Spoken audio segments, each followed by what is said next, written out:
Hello friends, this is Priya and I welcome you on my YouTube channel Prep English. As you know, it's going 20 complete lesson plan series and it is 9th video. अभी तक मैंने जो भी videos बनाए हैं lesson plan को लेकर के वो प्रोज को लेकर के थे और आज से ये पोएम को लेकर के स्टार्ट कर रहे हैं।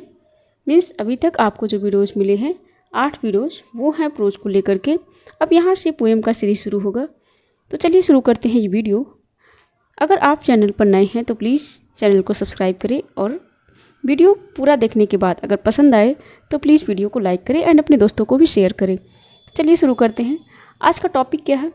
ये है द स्विंग और ये क्लास 7 से लिया हुआ है। किसका पार्ट है? पोइट्री का। मीन्स ये पोएम है द स्विंग। तो सबसे पहले किसी भी लेसन प्लान में आप जानते हैं कि जनरल एम्स लिखा जाता है। इसके बारे में हम यहाँ डिटेल से नहीं देखेंगे बिकॉज मैंने इसके बारे में आप सभी को पहले की वीडियोस में बता रखा है। अगर आपने नहीं देखा है तो प्लीज़ प्लेलिस्ट में जाएं और जनरल एम्स और स्पेसिफिक एम्स के बारे में देखें। आगे स्पेसिफिक एम को भी देख लेते हैं। अगर आपको लगे यहाँ से नोट डाउन करना है तो वीडियो को पॉज करें, स्क्रीनशॉट लेकर के नोट डाउन कर सकते हैं और अगर समझना है तो प्रीवियस वीडियोस में जा कर के देख लें। ये है स्पेसिफिक एम जिनमें कुछ हेडिंग्स हैं। नॉलेज, अंडरस्टैंडिंग एंड एप्लीकेशन है, स्किल है, देन इंटरेस्ट, एटीट्यूड। देन आता है मटेरियल ऐड। मटेरियल ऐड में आपको पता है कि वो चीज़ें मेंशन की जाती हैं जो हम किसी भी लेसन प्लान को इंटरेस्टिंग बनाने के लिए यूज करते हैं, चाहे वो चाक हो, डस्टर हो, पॉइंटर हो, ब्लैक बोर्ड हो या फिर कोई चार्ट पेपर, रोलर बोर्ड, ये सब यूज करते हैं। वो क्या होता है? Material add. देन आता है प्रीवियस नॉलेज। जैसा कि मैंने आप सभी को बताया कि आज का टॉपिक यह है द स्विंग। तो आप प्रीवियस नॉलेज क्या होगा? The student have read many poems and able to understand the simple English. ये प्रीवियस नॉलेज हो सकता है या फिर आप बता सकते हैं कि बच्चे मेले में जाते हैं, उन्होंने झूले को देखा है, उन्हें झूले के बारे में पहले से जानकारी है। इस तरीके से आप प्रीवियस नॉलेज को रिलेट कर सकते हैं। आगे देखते हैं। अब शुरू होता है वीडियो का मेन पार्ट जिसमें आता है teaching point, people teacher activity, student activity. ये जो 2 बार हो चुका है, ये स्टूडेंट एक्टिविटी नहीं है। ये जो हेडिंग है ये है टीचिंग ऑब्जेक्टिव का। आप आगे इसको देखेंगे, सही होगा वहाँ पर, तो आप इसको सही बना लें। देन आता है टीचिंग मेथड और material add and black board work.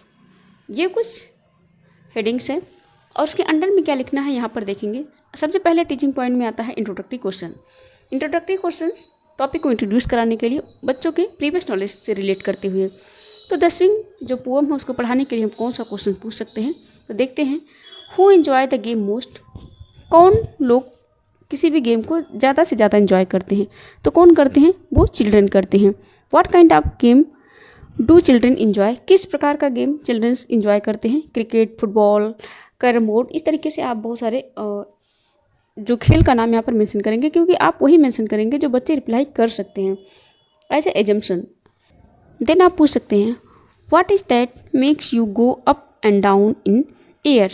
वो कौन सी चीज़ है जो आपको हवा में ऊपर ले जाती है, नीचे ले जाती है? आप इस तरीके से क्वेश्चंस बच्चों से पूछेंगे। If they are able to response in English then you should ask the question in English. But अगर उन्हें इंग्लिश समझ नहीं आती अच्छे से तो आपको क्वेश्चन हिंदी में पूछने चाहिए ताकि उनको ये हिंट मिल सके और आप अपने टॉपिक तक इजीली पहुंच सकें। जब आप इस तरीके से क्वेश्चन पूछते हैं कि वो कौन सी चीज़ है जो हवा में ऊपर जाती है देन नीचे आती है, तो बच्चों का सिंपल रिप्लाई आएगा कि झूला मीन्स स्विंग। तो आप बताएंगे students today I am going to teach about the swing. तो इस तरीके से आप यूज़ कराएंगे। तो ये हो गया आपका teaching point. Then pupil teacher activity में तो आपने क्वेश्चन कर लिया, स्टूडेंट एक्टिविटी में बच्चों ने रिप्लाई दे दिया। और जो ये आया टीचिंग ऑब्जेक्टिव, टीचिंग ऑब्जेक्टिव क्या था कि आपको टॉपिक को इंट्रोड्यूस कराना था। और टीचिंग मेथड आपने कौन सा यूज़ किया है? Question answer method. Black board summary में कुछ नहीं रहेगा क्योंकि आपने ओरली क्वेश्चन पूछा है। स्टेटमेंट आप मैंने आपको बता दिया है कि आपने टॉपिक को इंट्रोड्यूस कराया है तो आपको बच्चों से यही बात बोलनी थी। अब आता है मॉडल रिसाइटिंग। मॉडल रिसाइटिंग में क्या होता है? जो पीपल टीचर हैं वो स्टैंजा को पहले एक बार खुद से पढ़ते हैं और उस टाइम स्टूडेंट एक्टिविटी क्या होगी कि बच्चे ध्यानपूर्वक सुनेंगे। और ये जो ब्लैक बोर्ड वर्क है यहाँ पर आप स्टैंजा जो फर्स्ट और सेकंड जो भी आपको लगे कि पहला आपको फर्स्ट पढ़ाना है या फिर 2 साथ में लेके चलना है तो अपने अकॉर्डिंग यहाँ पे आप इसको लगा देंगे ब्लैक बोर्ड समरी में। नेक्स्ट देखेंगे आता है imitation reciting by the student. जो इमिटेशन रिसाइटिंग में क्या होगा कि अब आपने तो पढ़ दिया, अब बच्चे एक एक करके वो पोम पढ़ेंगे, ठीक है। और वही चीज़ को हम स्टूडेंट एक्टिविटी में मेंशन कर देंगे। और जो टीचिंग ऑब्जेक्टिव है ये क्या होगा, to develop their pronunciation drill, means उनके अंदर प्रोनाउंसिएशन स्किल को डेवलप करना, ये हो जाएगा। देन आता है प्रोनाउंसिएशन ड्रिल नंबर 1। इसमें क्या आएगा, आपको पहले के वीडियोज़ में भी पता है। प्रोनाउंसिएशन ड्रिल नंबर 1 में आता है कुछ डिफ़िकल्ट वर्ड्स को एक्सप्लेन करना, उनका प्रोनाउंसिएशन बताना, देन उसके बाद उसको एक्सप्लेन करेंगे हिंदी या इंग्लिश में according to ability of the student. तो उसमें क्या होता है, the people teacher will pronounce difficult word and she will say to and write on black board. Means पहले पीपल टीचर्स को प्रोनाउंस करेंगे और ब्लैक बोर्ड पर लिखेंगे। जैसे ये लिखा हुआ swing, white, cattle and country side, तो आप उसका हिंदी प्रोनाउंसिएशन भी साइड में लिख सकते हैं। ये हो गया। और ब्लैक बोर्ड समरी में सेम ये लिखेंगे, क्योंकि आपको ब्लैक बोर्ड पर लिख करके ये चीज़ें बतानी होगी। नेक्स्ट है एक्सप्लेनेशन नंबर 1। एक्सप्लेनेशन नंबर 1 में क्या आएगा, आपने पैरा जो स्टैंजा था उसको तो पढ़ दिया, तो स्टैंजा को लाइन बाय एक्सप्लेन करना, वो हो जाता है एक्सप्लेनेशन। और स्टूडेंट एक्टिविटी में क्या मेंशन करेंगे, the student will try to develop their grasping power, means बच्चे कोशिश करेंगे कि वो समझ पाएँ, जो स्टैंजा है उसकी मीनिंग समझ पाएँ और वो पूछने पर बता भी पाएँ। इस तरीके से ये हो जाता है स्टूडेंट एक्टिविटी में। टीचिंग ऑब्जेक्टिव क्या होगा, to develop their grasping power, means उनके अंदर ग्रैस्पिंग पावर की कैपेसिटी डेवलप करने के लिए ये है टीचिंग ऑब्जेक्टिव। और आपने टीचिंग मेथड कौन सा यूज़ किया है, आपने एक्सप्लेन किया है, मीन्स एक्सप्लेनिंग मेथड आपने यूज़ किया है। ब्लैक बोर्ड समरी नहीं लिखेंगे बिकॉज आप ओनली उसको एक्सप्लेन कर रहे हैं। नेक्स्ट हेडिंग आती है exposition of difficult word. Means आप डिफ़िकल्ट वर्ड को फिर से एक बार लिखेंगे ब्लैक बोर्ड पर, आप उसकी मीनिंग लिखेंगे। जैसे स्विंग हो गया, झूला है, वाइट, दूर तक, कैटल, मवेशी, कंट्री साइड, ग्रामीण क्षेत्र। इस तरीके से स्टूडेंट एक्टिविटी में क्या आएगा, the student will see the chart carefully. और आपका जो टीचिंग ऑब्जेक्टिव है वो क्या है, to enrich the vocab of student, बच्चों के ओकैब को इनरिच करना। और मेथड कौन सा यूज किया, लेक्चर कम डेमोन्स्ट्रेशन मेथड, क्योंकि आपने दिखाया है तो वो डेमोन्स्ट्रेशन में आ जाएगा। और ब्लैक बोर्ड में क्या लिखेंगे, आपको ये लगाना होगा क्योंकि आप ये काम रोलर बोर्ड या फिर ब्लैक बोर्ड पर कर रहे हैं। देन आता है कंप्रहेंसिव क्वेश्चन। कंप्रहेंसिव क्वेश्चंस क्या होते हैं, आपने जो कुछ भी पढ़ाया है अब उसको चेक करने के लिए कि आपने जो पढ़ाया बच्चों को समझ आया नहीं आया, उस जो क्वेश्चन पूछते हैं उसे बोलते हैं कंप्रहेंसिव क्वेश्चन। तो आप कौन से क्वेश्चन पूछ सकते हैं, देखते हैं। What is it that take you in air, वो क्या चीज़ है जो आपको हवा में ले जाती है। तो बच्चों को तो ये पता है कि आप झूले के बारे में पढ़ा रहे हैं, तो अब बच्चे रिप्लाई दे सकते हैं कि वो झूला है। तो आप दूसरा क्वेश्चन पूछ सकते हैं, what is it that is very pleasant for a child that he can do, वो कौन सी चीज़ है जो बच्चों को बहुत ज़्यादा प्लीजेंट होता है, मीन्स आनंददायक होता है। उसका रिप्लाई क्या हो सकता है, वो झूले में जाना पसंद करते हैं। और टीचिंग ऑब्जेक्टिव क्या हुआ, to stable the knowledge of student. और आपने कौन सा मेथड यूज़ किया है, क्वेश्चन आंसर मेथड। देन आता है इंटरप्रेटिव क्वेश्चन। इसमें कौन सा क्वेश्चन पूछ सकते हैं ताकि बच्चे थोड़ा डिटेल से बताएं। जैसे what does the child see going down the swing, जब बच्चे झूले से नीचे आते हैं तो बच्चे क्या देखते हैं, तो बच्चों का रिप्लाई आएगा, मीन्स वो जो देखेंगे उसको एक्सप्लेन करेंगे कि ग्रीन गार्डन दिखता है, बाकी जो मेले का पोर्शन होगा वो चीज़ें दिखेगा। तो ये हो जाएगा इस तरीके से। और आपने कौन सा मेथड यूज़ किया है, क्वेश्चन आंसर मेथड। अब आता है black board summary.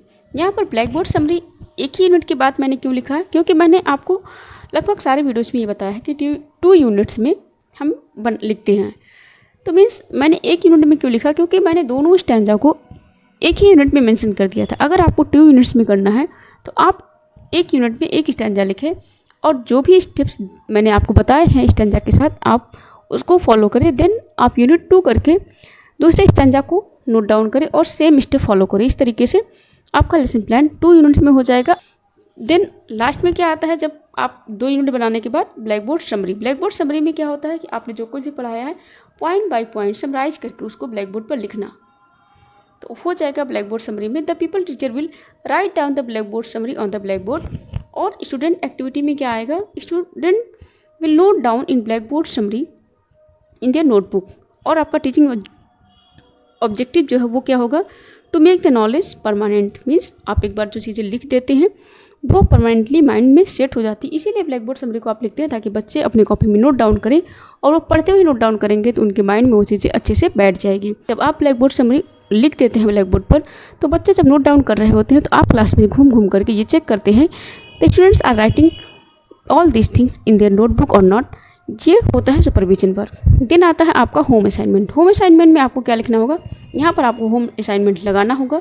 Home assignment में आपको कुछ क्वेश्चंस देने होंगे, चाहे वो लॉन्ग आंसर्स हो, शॉर्ट आंसर्स हो, ट्रू फॉल्स हो, इस तरीके से क्वेश्चन आपको देने होंगे होम असाइनमेंट में। और ब्लैक बोर्ड ये जो ब्लैक वाला है इसी टाइप की बना करके यहाँ पर आपको लगाना होगा।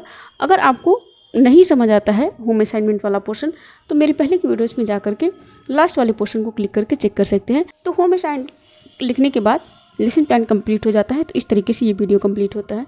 अगर आपको वीडियो थोड़ा भी हेल्पफुल लगा हो तो प्लीज़ वीडियो को लाइक करें, अपने दोस्तों को भी शेयर करें, चैनल को सब्सक्राइब करें।